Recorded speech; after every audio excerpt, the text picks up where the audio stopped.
Hello aspirants, I welcome you all back into my channel S exam. And आज जो हम paper कर रहे हैं वो कर रहे हैं 17 जुलाई का शिफ्ट 2 का पेपर।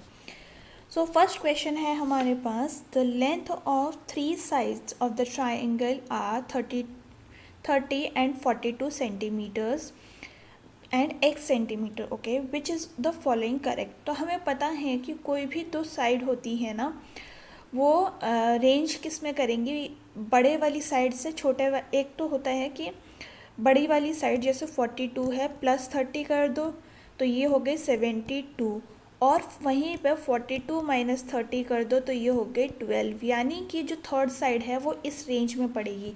तो ये समथिंग कुछ ऐसे आना चाहिए था हमारे पास 72, जो कि है हमारा ऑप्शन नंबर 3। तो ये हमारा ऑप्शन नंबर 3 करेक्ट हो गया।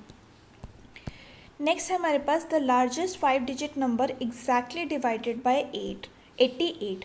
तो 88 को हम कैसे लिख सकते हैं, 8 इंटू 11 लिख सकते हैं। 8 का डिविजिबिलिटी रूल क्या होता है कि लास्ट की जो 3 डिजिट्स होते हैं वो डिवाइड होने चाहिए किससे, 8 से। तो अगर हम 990 को देखते हैं तो क्या 990 कम्प्लीटली डिवाइड होता है, तो 990 जो है वो कम्प्लीटली डिवाइड नहीं होता है 8 से, ठीक है। वहीं पर अगर हम 984 देखते हैं और इसको डिवाइड करते हैं 8 से तो येस ये डिवाइड होता है, ठीक है। और अगर हम एक और चेक कर लेते हैं, क्योंकि ऐसे ही हम नहीं पहुंच जाएंगे ना, तो 978 को चेक करेंगे डिवाइड बाय 8 होता है कि नहीं होता, तो ये नहीं होता है, ये हट गया। एंड अगर हम 968 को चेक करते हैं कि ये 8 से डिवाइड होता है, तो यस ये भी 8 से डिवाइड होता है। तो 3 और 1 तो हमारे ऑप्शन हट चुके हैं। अब 11 की डिविजिबिलिटी रूल क्या है कि इसमें हमें इवन प्लेसेस पे जो नंबर्स होते हैं उनको चेक करना होता है। तो एक मिनट, ये और ये हट चुका है हमारे पास। तो 11 की डिविजिबिलिटी हम चेक करें तो इसमें जो ऑड प्लेसेस हैं उनको ऐड करते हैं। तो 9 + 9 इज़ 18, 18 + 4 इज़ 22, और वहीं हमें इनको माइनस करना है जो इवन साइड्स में होंगे। तो 9 + 18 इज़ 17, जो कि हो गया ये, एंड ये हो गया 5। तो ये तो डिवाइड नहीं होता 11 से, तो ये 88 से भी नहीं होगा। इसको आपके तसल्ली के लिए हम चेक कर लेते हैं। तो 9 + 9 इज़ 18, 18 + 8 इज़ 26, ठीक है। और ये हो गया 9 + 16 विच इज़ इक्वल टू 15, और ये हो गया 11। 11 जो है वो हमारा 11 से डिवाइड होता है। तो यस ऑप्शन नंबर 4 जो है वो हमारा 88 से डिवाइड कर जाएगा। मूविंग फॉरवर्ड, क्वेश्चन नंबर 3 है हमारे पास, the following pie chart shows the monthly sale of laptops and of 5 companies ABCDE in the store. If 2,500 laptops are sold by the store in a month, then what is the difference between number of laptops sold by A to that of C? ठीक है। तो अगर हम देखें 100% की value हमें कितनी दे रखी है, 2,500, और वहीं 1% की वैल्यू कितनी आ गई हमारे पास, 25, राइट। अब हमें पता है कि कंपनी ए ने कितने सोल्ड किए हैं, तो ये किए हैं 40, और वहीं पर कंपनी सी ने कितने किए हैं 8, तो 40 - 8 करेंगे which is equal to how much, ये हो गया हमारे पास 32%। तो 1% का वैल्यू जब ये है, और तो 32 का कितना हो जाएगा, इंटू 32 कर देंगे, तो ये कितना होगा, ये लास्ट में हमारे पास आएगा 0, ओके। तो ये हो जाएगा हमारा 800। तो ऑप्शन नंबर 3 जो है हमारा करेक्ट हो जाएगा। ये है हमारे पास क्वेश्चन नंबर 4, एंड इसमें हमें बोला है कि हमें पता करना है, नहीं पहले गिवन है हमारे पास a + 1/a = p, और हमें पता करना है a⁵ प्लस 1/a⁵ तो ये कैसे हम पता कर सकते हैं, ये हम पता कर सकते हैं a³ +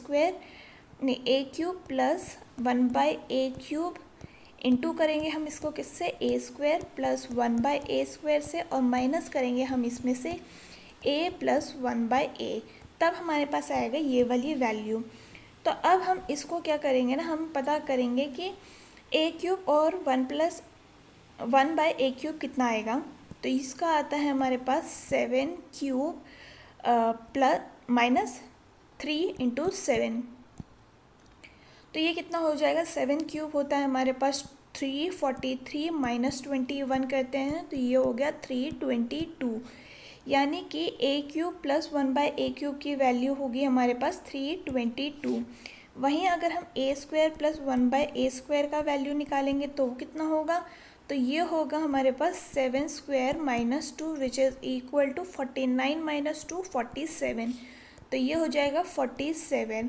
माइनस में हमें क्या करना है, हमें ये करना है 7, तो इसकी वैल्यू कितनी आ गई, ये आ जाएगी हमारे पास 15134 और -7 कर देंगे तो ये हो जाएगा कितना 15127। ऑप्शन नंबर 1 हमारा करेक्ट हो जाएगा। मूविंग फॉरवर्ड क्वेश्चन नंबर 5 है हमारे पास एंड ये क्या कह रहा है, find the value of this and this. तो अगर हम इसको देखें ये कैसे लिख सकते हैं हम, देखिए सीकेंट थीटा को हम 180 माइनस थीटा अगर लिखते हैं तो ये कितना हो जाएगा, ये हो जाएगा माइनस सेक थीटा। वहीं पर अगर हम कोसेक थीटा 180 माइनस थीटा लेते हैं तो ये हो जाएगा कोसेक थीटा, ठीक है। तो यहाँ पे अगर हम ये करते हैं कॉस 47 और ये हो जाएगा हमारा सेक 180 माइनस 47 प्लस साइन 44 और ये हो जाएगा हमारे पास कोसेक 180 माइनस 44, ठीक है। तो अब हम इसको क्या लिख सकते हैं, हम इसको लिख सकते हैं कॉस 47 माइनस मतलब मल्टीप्लाई में माइनस सेक 47 और ये हो जाएगा plus sign 44 into cosec 44, cosec 44, ये और ये तो कैंसिल हो गया, यहाँ हो गया ये -1 और ये हो गया +1 विच इज़ इक्वल टू 0, तो ऑप्शन नंबर 3 जो है हमारा करेक्ट हो गया। मूविंग फॉरवर्ड क्वेश्चन नंबर 6 है हमारे पास, ये क्या बोला है कि A B and C run simultaneously starting from a point around a circular track of length 1200 meters in respective speed of 2 meters per second, 4 meters per second and 6 meters per second, ठीक है। तो अगर हम देखें A and B runs in the same direction, okay, A जो है और B जो है वो एक ही डायरेक्शन में रन कर रहे हैं और जो C है वो ऑपोजिट डायरेक्शन में रन कर रहा है। 2, 4 और 6 भी लिख देती हूँ मैं यहाँ पे। After how much time will they meet, ठीक है। तो ए बी का रिलेटिव स्पीड क्या होगा, ए बी की रिलेटिव स्पीड होगी, सिंस ये एक ही डायरेक्शन में भाग रहे हैं तो ए एंड बी लिख देती हूँ मैं यहाँ पे, एक ही डायरेक्शन में भाग रहे हैं तो माइनस होगा which is equal to 2 metres per second. B C की रिलेटिव स्पीड निकाल लेते हैं तो ये सिंस ऑपोजिट डायरेक्शन में भाग रहे हैं तो ऐड होगा which is 10 metres per second, और ए और सी भी ऑपोजिट में भाग रहे हैं तो ये हो जाएगा इनका 8 मीटर्स पर सेकेंड, ठीक है।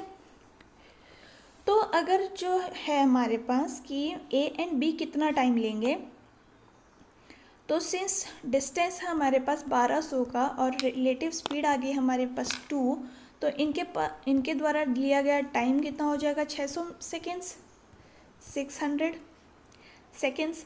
और वहीं पर बी एंड सी कितना टाइम लेंगे, ये लेंगे 1200 divide by 10 which is equal to 120 seconds. और वहीं पर अगर हम ए एंड सी की बात कर लेते हैं तो ये हो जाएगा 1200 by 8 which is equal to 150 seconds, 150 seconds. अब बस हमें इनका एलसीएम निकालना है, किस किस का, 600 का, 120 का एंड 150 का, ठीक है। तो इनका एलसीएम कितना आ जाएगा 600 सेकेंड्स।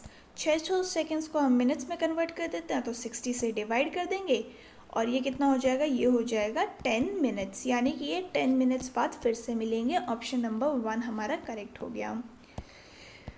क्वेश्चन नंबर 7 देख रहे हैं हम एंड इसमें हमें क्या बोला है, इसमें हमें बोला है कि a sum of money invested at the certain rate of simple interest पर एनम amounts to this much in 7 years and this much in 11 years, find the sum invested, ठीक है। तो 7 साल के बाद हमें कितना सम मिल रहा है 14522 और 11 साल के बाद हमें मिल रहा है 18906। ठीक है, तो अगर जब हम इन दोनों का माइनस करते हैं तो हमारे पास कितना आएगा, ये आएगा 4384। कितने साल का, ये है 4 साल का। तो यानी कि 1 साल का सिंपल इंटरेस्ट कितना आ जाएगा, ये आ जाएगा 4384 divided by 4 which is equal to 1096। ठीक है, तो प्रिंसिपल अमाउंट हमारे पास कितना आ जाएगा, प्रिंसिपल फाइन देखिए SI is equal to PRT by 100। ठीक है, सिंस हमें R भी नहीं दिया है तो ये तो नहीं यूज़ कर सकते, तो प्रिंसिपल का हम डायरेक्टली फॉर्मूला यूज़ करेंगे अमाउंट, और ये हो जाएगा हमारे पास कितना, ये हमारे पास इंटरेस्ट है तो इंटरेस्ट आ गया हमारे पास 1096 और डिवाइड कर देंगे हम इसको 7 से। ठीक है, तो अमाउंट तो क्या था, ये माइनस है, अमाउंट था हमारे पास 1452 और 2। ठीक है, जब हम इसको सॉल्व करते हैं तो कितना आएगा हमारे पास, इंटू 7 है यहाँ पे, सॉरी, तो ये हो जाएगा 14522 माइनस 1096 इंटू 7, क्योंकि ये तो हमारे पास अमाउंट है और ये हमारे पास इंटरेस्ट, और इंटरेस्ट निकाल देंगे तो प्रिंसिपल आ जाएगा। ठीक है, तो अगर हम यहाँ सॉल्व करते हैं तो ये हो जाएगा कितना, 14522 माइनस 7672 और ये हो जाएगा 6850, यानी कि हमारा ऑप्शन नंबर 1 जो है वो करेक्ट हो जाएगा। नेक्स्ट है हमारे पास क्वेश्चन नंबर 8 एंड ये क्या कह रहा है हमसे, ये कह रहा है कि if the side of equilateral triangle is increase by this much, what percentage will the area increase. तो हमें क्या पता है, हमें पता है कि इक्विलेटरल ट्राइंगल का एरिया क्या होता है, √3/4a²। सिंस यहाँ पे साइड 2 बार आ रही है तो हम इंक्रीमेंट में 2 बार लेंगे, हमें इससे कोई मतलब नहीं है। ठीक है, तो हम डायरेक्ट ऐड करेंगे 34 प्लस 34 इंटू 34 डिवाइडेड बाय 100। तो ये कितना हो जाएगा, ये हो जाएगा 68 और ये होता है हमारे पास 1156 और सिंस 100 डिवाइड में तो ये पॉइंट में हो जाएगा, तो ये हो जाएगा 56 और ये हो जाएगा 79, यानी कि ऑप्शन नंबर 2 जो है वो हमारा करेक्ट हो गया। मूविंग फॉरवर्ड क्वेश्चन नंबर 9 है हमारे पास, ये कह रहा है कि find the sum of this. तो सम हमें दिख रहा है कि ये ज्योमेट्रिक सीरीज़ है। ठीक है, जब भी पावर में इंक्रीज़ होगा तो वो ज्योमेट्रिक सीरीज़ होगा, और ज्योमेट्रिक सीरीज़ का सम हमें पता है क्या से होता है, तो ये होता है a इंटू जो रेट से इंक्रीज़ हो रहा है r अपॉन मतलब पावर में n -1 और डिवाइडेड बाय r -1, ये होता है सम ज्योमेट्रिक प्रोग्रेशन का। ठीक है, तो a हमें क्या दे रखा है, हमें a दे रखा है 3, a is the first one, तो और r क्या है, ये है हमारे पास 3 के रेट से ही बढ़ रहा है ये, तो 3 हो जाएगा, और लास्ट में हमारे पास 8 यानी 8 टर्म है -1 और ये हो जाएगा 3 -1, तो ये हो गया हमारे पास 3 इंटू 6560 और divide by 2 which is equal to 3 into 3280 और ये हो जाएगा हमारे पास 9840 which is option number 3। Question number 10 देख रहे हैं हम एंड ये क्या कह रहा है हमसे, ये कह रहा है कि ABC can do a piece of work in 30, 40 and 50 days respectively. Beginning with A, if ABC do the work alternatively, in how many days the work will be finished? Okay, तो A की अगर हम बात कर लेते हैं तो ये 30 डेज़ में काम ख़त्म करता है, B जो है वो 40 डेज़ में करता है और C जो है वो 50 डेज़ में करता है। तो इनका एलसीएम कितना आ जाएगा, ये आ जाएगा 600। तो एफिशिएंसी निकाल लेते हैं हम, ये आ जाएगी हमारे पास 20, ये आ जाएगी हमारे पास 15 और यहाँ आ जाएगा हमारे पास 12। ठीक है, तो अगर हम देखें ये 3 दिन में कितना काम ख़त्म करते हैं, तो ये 3 दिन में काम ख़त्म करते हैं 7 और ये हो गया हमारे पास 47 यूनिट से 3 दिन में काम ख़त्म कर लेते हैं। तो 47 इंटू 12 जब हम करते हैं तो कितना आएगा हमारे पास 464। तो यानी कि ये भी 12 से मल्टीप्लाई होगा, यानी कि 36 देख के आप अभी सेकेंड वाले का ऑप्शन नहीं लगा देना, क्योंकि काम अभी भी हमारे पास बचा हुआ है। ठीक है, तो 564 के बाद कौन काम करने आएगा? ए काम करने आएगा, जो कि 20 यूनिट काम ख़त्म कर देगा। बचेगा कितना हमारे पास? वो बचेगा हमारे पास 16 यूनिट काम अभी भी, जिसमें से 15 यूनिट काम जो है हमारे पास कौन करेगा? वो करेगा हमारे पास, ये हो गया हमारा 37th वाला दिन। 38th वाले डे को कौन आएगा? ये आएगा बी, और जो कि 15 यूनिट काम ख़त्म कर देगा। 1 यूनिट काम हमारे पास अभी भी बचा है, जो कि होगा मतलब नेक्स्ट डे का काम, विच इज़ 1/12। ठीक है, तो 38 1/12 जो है वो हमारा आंसर हो जाएगा, which is option number 1। Question number 11 देख रहे हैं हम, एंड ये क्या कह रहा है हमसे? ये कह रहा है कि a thief is spotted by constable from 200 meters. When the constable starts the chase, the thief also starts running. If the speed of the constable is 8 kilometers per hour and thief runs at the speed of 6 kilometers per hour, then how far will the thief be able to run before overturn? ठीक है, तो distance जो है हमारे पास वो 200 metres दे रखा है। Relative speed निकाल लेते हैं, क्योंकि सिंस दोनों एक साथ भाग रहे, एक ही डायरेक्शन में भाग रहे हैं, तो ये 8 - 6 हो जाएगा, which is equal to 2। Since ये मीटर्स में है और ये किलोमीटर पर आवर में है, तो हम इसको 5/18 से डिवाइड कर देंगे, मतलब मल्टीप्लाई कर देंगे। तो ये कितना हो जाएगा? ये हो जाएगा हमारे पास 9। ठीक है, 5/9 हमारे पास आ गया। तो टाइम की बात कर लेते हैं, ये स्पीड आ गई, speed is equal to distance by time. तो टाइम हो गया हमारे पास, डिस्टेंस कितना है 200, स्पीड है हमारे पास 5/9, तो ये कितनी होगी? ये होगी हमारे पास 40, यानी कि ये हो गया हमारे पास 360 सेकेंड्स। और डिस्टेंस कितना कवर करेगा थीफ की स्पीड है हमारे पास, हमें पता है 6 किलोमीटर पर आवर, और ये है हमारे पास 360। तो हमें पता है कि आंसर मीटर्स पर सेकेंड में है, तो हम इसको ही कन्वर्ट कर लेते हैं। तो ये हो गया 5/18 और 360 सेकेंड्स या टाइम लेगा, तो मल्टीप्लाई बाय 360। ये गया 3 टाइम्स, ये गया 120, एंड ये हो गया हमारे पास 600, यानी कि 600 मीटर्स वो रन करेगा बिफोर इट इज़ ओवरटर्न्ड। नेक्स्ट है हमारे पास क्वेश्चन नंबर 12, एंड ये क्या कह रहा है? ये कह रहा है कि in a bag containing red, green and blue pens, the ratio of red, blue and green pen is given in the order this. If the total number of pen is 320, then how many were the red? ठीक है, तो अगर हम यहाँ देखें 7x + 4x + 9x which is equal to how much? ये हो गया हमारे पास 9, 13 और ये हो गया 20x, यानी 20x की वैल्यू हमें क्या दे रखी है? 320 यहाँ लिख देती हूँ।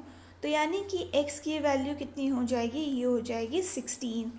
हमें पूछा किसका है? रेड का। रेड है हमारे पास यहाँ पहले, यानी कि इसका 7 रेशियो है। 7 × 16 कर देते हैं, विच इज़ 112। तो रेड पेन जो है वो 112 हो गए। क्वेश्चन नंबर 13 देख रहे हैं हम, एंड ये क्या कह रहा है हमसे? ये कह रहे हैं कि Ravi can do a piece of work in 40 days, Sudha can do the same piece of work in 60 days. If they work on alternate days, starting with Sudha on the first day, then how many days will it be completed? तो सुधा जो है वो कितने 60 दिन में ख़त्म करती है, और दूसरा कौन है? रवि। रवि जो है वो 40 दिन में काम ख़त्म करता है। इन दोनों का एलसीएम लेते तो 120 आ गया, ये हो गया 2 और ये हो गया हमारे पास 3। ठीक है, पहले काम कौन ख़त्म कर रहा है? पहले 2 दिन में काम कौन ख़त्म कर रहा है? दोनों मिलके करेंगे कितना? 5 यूनिट काम ख़त्म। ठीक है, तो 5 इंटू 24 जब हम करते हैं तब हमारे पास आता है 120।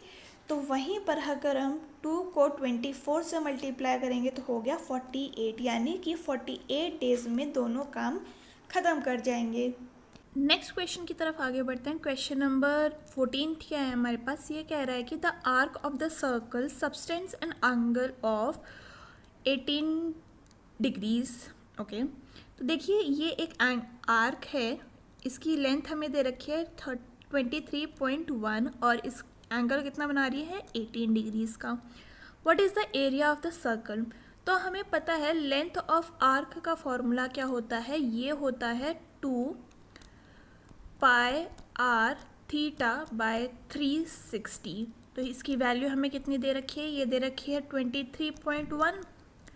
अब इसको सब्सटीट्यूट कर देते हैं, तो 2 इंटू 22/7 इंटू आर हमें पता नहीं है, थीटा हमें दे रखा है 18 और ये हो गया 360 एंड ये हो गया हमारे पास 23.1। तो ये हो गया हमारे पास कितना,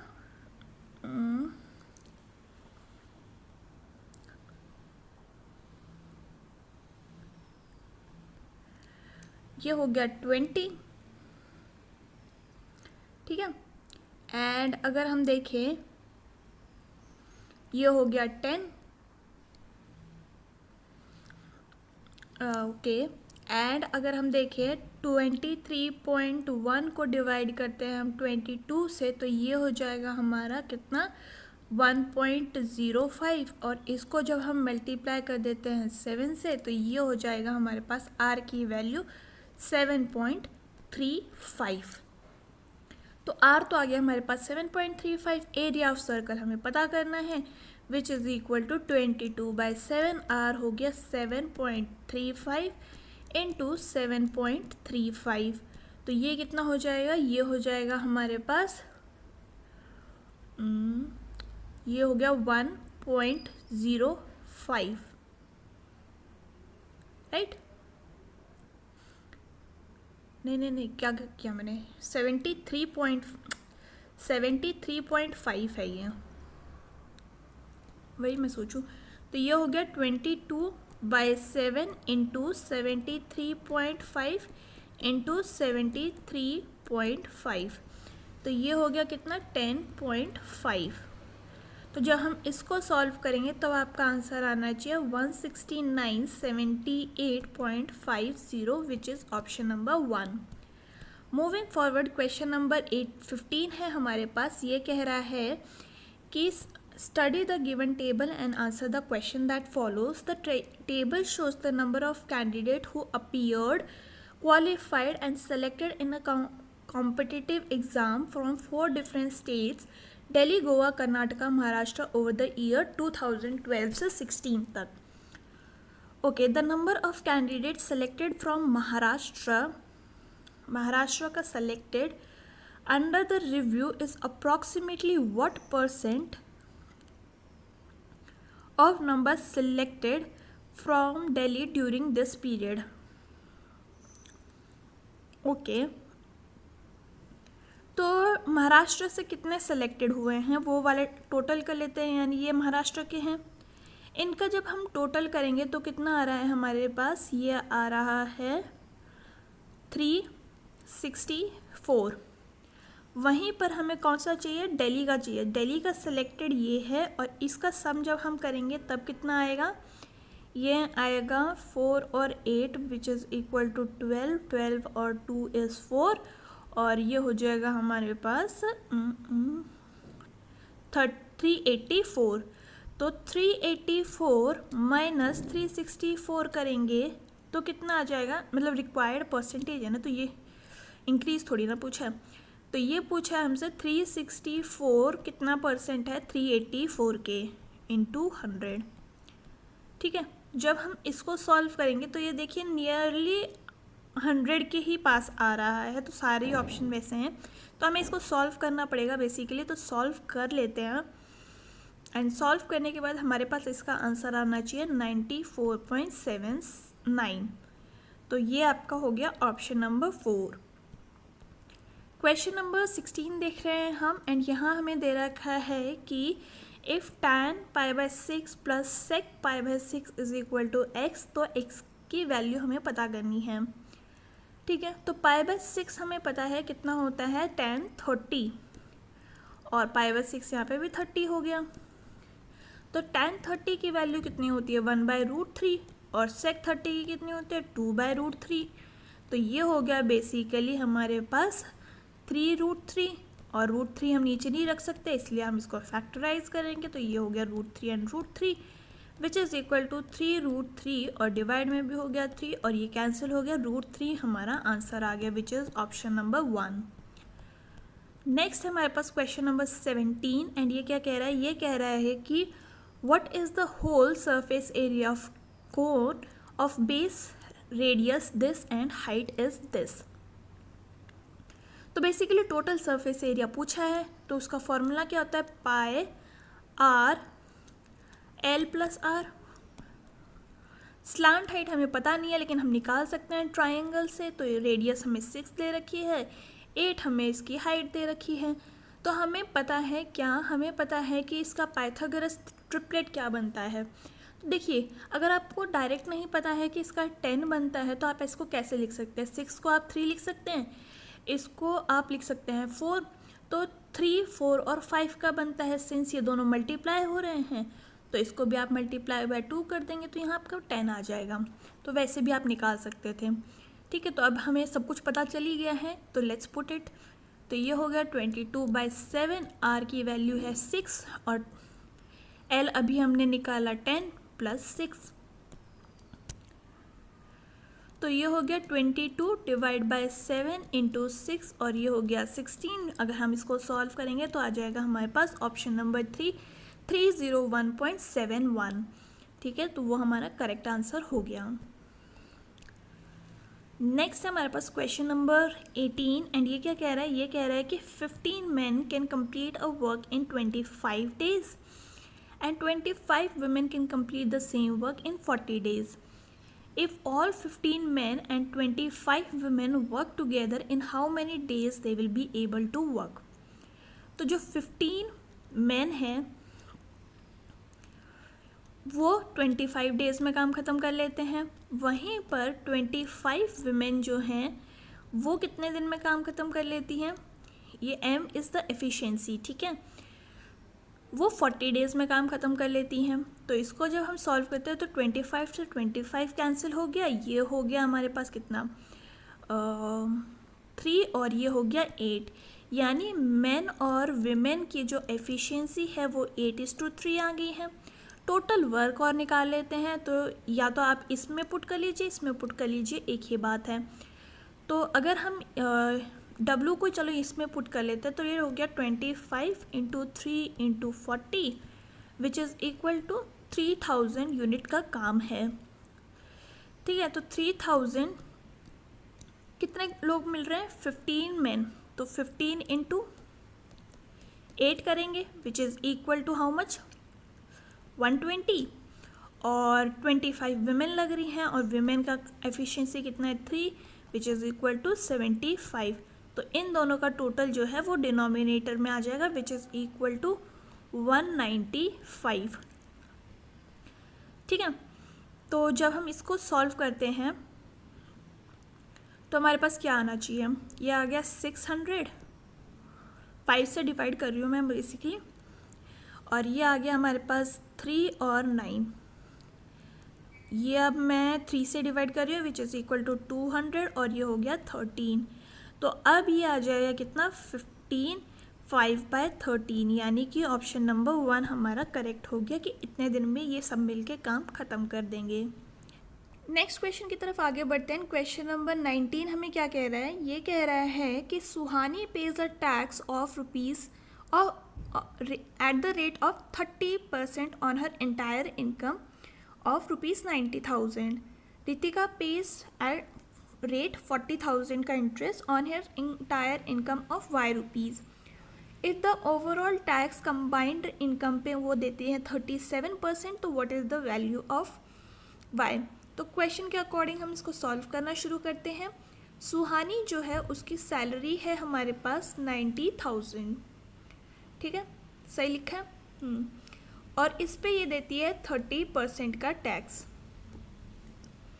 वहीं पर अगर हम देखें कौन है, रितिका, रितिका जो है वो देती है 40% का tax on her income Y is equal to combined पे वो कितना देते हैं, तो कंबाइंड सैलरी होगी उनकी 90,000 प्लस वाई, और इस पे ये देते हैं 37% का टैक्स। तो ये 100 तो सारे कैंसिल हो गए। यहाँ पे कितना आ जाएगा, ये आ जाएगा 27, और ये हो जाएगा हमारे पास 5/0, ये हो गया 40y, ये हो जाएगा हमारे पास 37 इंटू 9 कितना होता है 3, और ये हो जाएगा 4/0 plus 37y।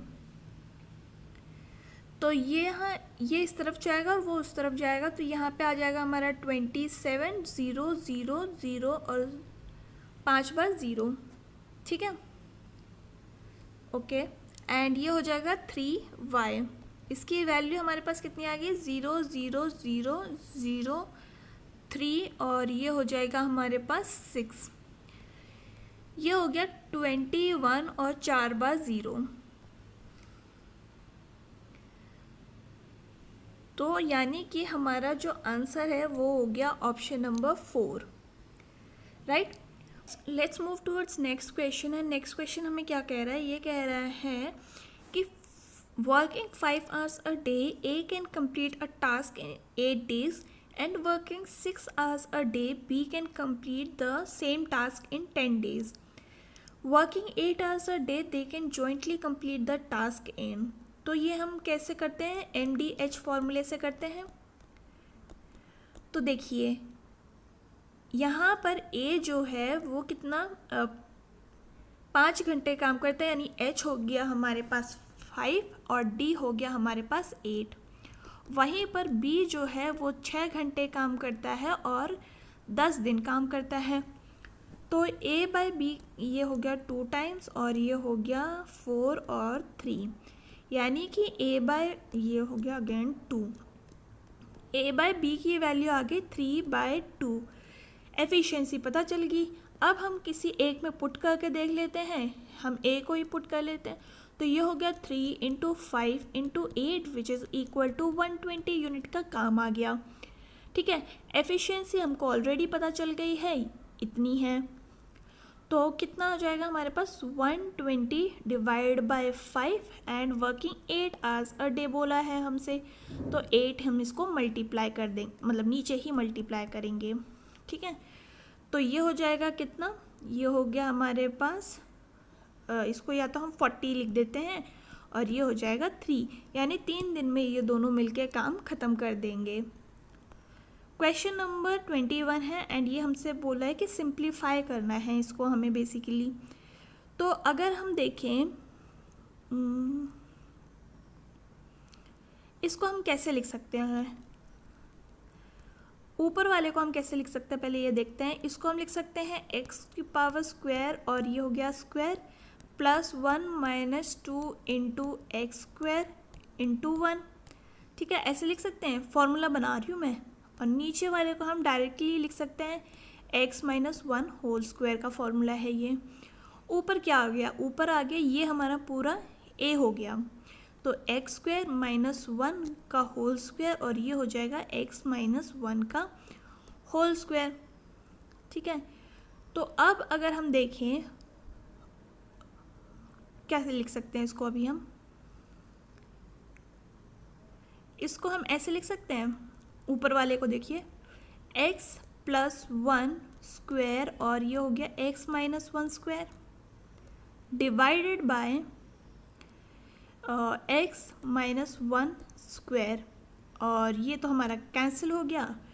x + 1 whole square कितना होता है हमारे पास, ये होता है x² + 2x + 1, यानी कि ऑप्शन नंबर 3 हमारा करेक्ट हो गया। मूविंग फॉरवर्ड क्वेश्चन नंबर 22 है हमारे पास, और ये क्या कह रहा है, ये कह रहा है कि x -1/x की वैल्यू है हमारे पास √6, what is the value of this one. तो इसको हम कैसे करते हैं, इसको हम करते हैं x की पावर 4 प्लस 1/x की पावर 4 मल्टीप्लाई करेंगे हम इसको किसके साथ, x की पावर 2 प्लस 1/x की पावर 2, फिर हम इसको मल्टीप्लाई करेंगे x प्लस 1/x से, और इसको हम करेंगे मल्टीप्लाई x माइनस 1/x से। तो हम ये सारी वैल्यूज़ अब हमें निकालनी पड़ेंगी। तो अगर हम देखें x² प्लस 1/x² की वैल्यू निकालेंगे तो क्या आएगा, √6 का square plus 2 which is equal to 6 + 2 8। तो यहाँ तो आ गया 8। अब इस x की पावर 4 मैं कहाँ लिखूँ, यहाँ तक आ जाएगा शायद। x की पावर 4 प्लस 1/x की पावर 4 के लिए हमें क्या करना है, x² minus 2 which is equal to 64 minus 2, तो ये हो गया 62, यानी कि यहाँ आ गया 62 इंटू 8 आ रखा है, ठीक है। और यहाँ दे रखा है हमें x प्लस 1/x, ठीक है। तो प्लस के लिए हम क्या करते हैं, हम करते हैं रूट ऑफ √6 का स्क्वायर और प्लस 4, तो ये कितना हो गया, ये हो गया √10। तो यानी इसकी वैल्यू आ गया हमारे पास √10, और इसकी वैल्यू हमें ऑलरेडी दे रखी है √6। तो जब हम इसको मल्टीप्लाई करेंगे तो ये कितना आ जाएगा हमारे पास, ये आ जाएगा 496 इंटू √15, और ये हो जाएगा 2√15, और ये हो जाएगा हमारे पास 992 √15 विच इज़ ऑप्शन नंबर 2। नेक्स्ट है हमारे पास क्वेश्चन नंबर 23, एंड ये बोला है कि successive discount of these are equivalent to single discount of. तो हम क्या करेंगे, दो लेके कर लेते हैं। तो ये हो जाएगा 12 plus 20 minus 12 into 20 divided by 100 which is equal to how much, 32 minus 2.4 which is equal to 29.6%। और अब हम 29.6 को यूज़ करते हैं थर्ड वाले के साथ, तो ये हो जाएगा 29.6 इंटू 25 डिवाइड बाय 100, और ये हो जाएगा 54.6 minus 7.4 which is equal to 47.2, यानी कि ऑप्शन नंबर 3 जो है हमारा करेक्ट हो गया। मूविंग फॉरवर्ड क्वेश्चन नंबर 24 है हमारे पास कि साइन थीटा की वैल्यू इतनी दे रखी है, तो ऐसे में ना आप डायरेक्टली पुट कर दीजिए। तो साइन होता है हमारे पास परपेंडिकुलर बाय हाइपोटेन्यूज, ये हो गया, एंड ये हमें दिख रहा है कि ट्रिपलेट है, तो यानी यहाँ पे आएगा 3, ठीक है। आपको नहीं पता है तो आप इसको पाइथागोरस से फाइंड कर सकते हैं। तो टैन होता है क्या, टैन होता है हमारे पास परपेंडिकुलर बाय बेस, जो कि हो गया 4/3, और कॉट हो गया बेस बाय परपेंडिकुलर, तो ये हो गया 3/4। तो ये हो गया कितना, 16 माइनस 9 और divide by 12 which is equal to 7/12। तो ये हो गया ऑप्शन नंबर 3 करेक्ट। नेक्स्ट है हमारे पास क्वेश्चन नंबर 25, एंड ये क्या कह रहा है कि Ram sells a suitcase to Mohan at rupees as 25% profit and Mohan sells it to Shyam at 40% profit. If Shyam pays this much, what is the price at Ram bought? तो राम का जो है वो x मान लेते हैं, इसने मोहन को बेचा है कितना, 120 का प्रॉफिट में, यानी 20 का प्रॉफिट, तो ये 120/100 हो गया, 100 + 120 किया है मैंने, और मोहन ने सेल कर दिया है शाम को 40% पे, यानी ये 140/100 हो गया। इसकी टोटल वैल्यू है हमारे पास 1430, ठीक है। तो अगर हम देखें यहाँ से 0 0 कैंसिल, ये 0 से 0 कैंसिल, तो 1430 को अगर हम डिवाइड करते हैं 14 से तो कितना आ जाएगा हमारे पास, या फिर हम इसको पहले कैंसिल ही करते हैं, तो ये हो जाएगा 7 और ये हो जाएगा 50, ठीक है, और ये हो जाएगा 6 और ये हो जाएगा 25। तो अगर हम देखें, देखिए और कहीं से कट नहीं रहा है, ये एक बार कट सकता है, दैट इज़ 3, और ये हो जाएगा कितना 1430 डिवाइड बाय 6,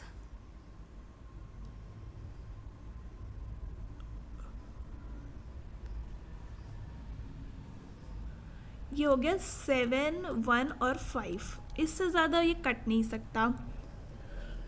तो आप क्या इससे एज्यूम कर सकते हैं कि ये आंसर पॉइंट में आएगा, और यहाँ कहीं भी पॉइंट नहीं दे रखा है, ये तीनों आंसर हट जाएंगे और ऑप्शन नंबर 4 हमारा करेक्ट हो जाएगा। क्योंकि इसने नियरली नहीं पूछा है तो हमें पॉइंट में आंसर लाना पड़ेगा, नियरली बोलता तो हमें उसको चेक करना पड़ता।